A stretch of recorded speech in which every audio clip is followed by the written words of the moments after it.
Agar Amerikadan deport bo'lib ketsam yo shu kompaniyada ishlaysanmi desa deport bo'lib ketishni tanlardim.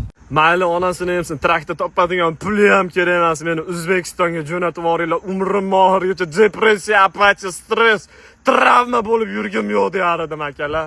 Bu kim o'zbek akalarimiz sho'g'ruslarda ish bormi desa, ha desa, qaysi kompaniyada ishlaysan desa, qaysi yuz bilan javob berardim, biladi. Bu yerlarda Amerikaligini aytmasam, hech kim o'zi Amerika deb ham o'ylamaydi. O'zimizni Sharxonda tabiatdan qolishmaydi. Dalalar, daraxtlar hammasi bir xil. Bu ham xuyna.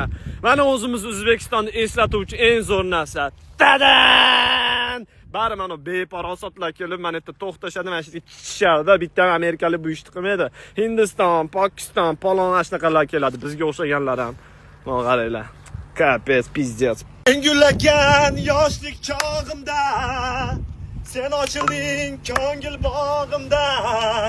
Shunda ko'zim ko'rdi bahorni. Shunda qalbim. Bizning Future Truck kompaniyamizga xush kelibsiz. Zakon potlossi degan narsa bor, bilasizlarmi? Avariyalar bo'lib, o'sha vashcha seriozniy bo'lib ketdi. Qushni bo'qi, mana chimillar labo'ylarga yopishib bo'lsa, yo chang bo'lyapti tursa, hech qanaqa bir qilt aytmasdan muammosiz dvornigim ishlaydi. Lekin o'zini vazifasini bajarish kerak bo'lgan payti, ya'ni yomg'ir yog'yapti turganida nihoya dvorniklarim ishlamayapti akalar. Eng qizig'i 2 hafta oldin ustaxonadan chiqdim.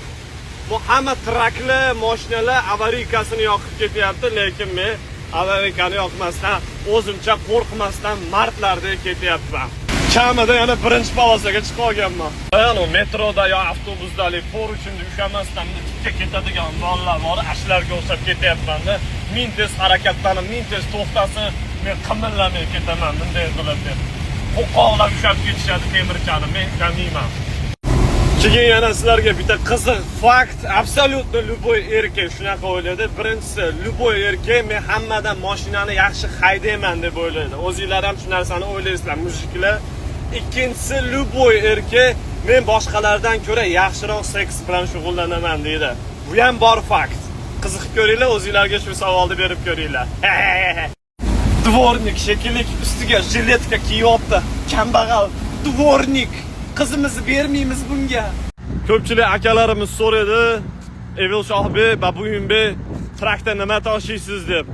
Ana qiziqqanlar uchun akalar, tualetni bo'lmagan aynan biladi. Do'stlar, bugun men sizlarga Amerikaning eng arzon ovqati McDonald'sni obzor qilaman. Boshqacha ekan lekin ta'mi. Короче, akalar, общий narxi $30 bo'ldi. Ba'zi bir akalarimizga o'sha videoni oxirida narxini aytib sizlarni yuragingizlarda siqmay, ati videoni oxirigacha ko'rdirish uchun. Xullas $30 ichiga mana analniy deyman, karamelniy bunaqa kokteyl kiradi ekan va birma-bir ko'rsataman sizlarga yana nima borligini bilaman. Men juda ham iflos, men ham iflosman. U narsani отдельно kommentariyada yozishingiz shart emas. Xo'p, birinchisi cho'chqa go'shtidan bunaqa burger, ichi mayonez, kompot nimadirlar, xullas o'ta ham zararli, 600 tacha kaloriyasi bor adashmasam.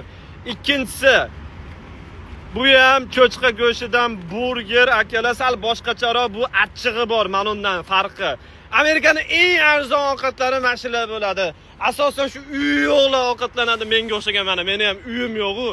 Va uchinchisi bunaqa McNugget degan narsalar plastmassaga o'xshaydi. Bir kun yemasanglar sovib qolib qattiq bo'lib qoladi. 100 yil ko'chaga meni tashab qo'ysanglar ham aynimaydi, chirrimaydi, yotaveradi. Hozir kimdirlar meni so'kishi mumkin. Ovqatni nimaga tashlading? Deb, lekin akalar, bu ovqat emas, bu plastmassa. Plastmassa emas, plastmassa. Shunaqada akalar 40 ta oldim. Buni o'zi 5 tasiga to'yadi normalniy odam. Yamada kutasa. Nima gapirgan ko't.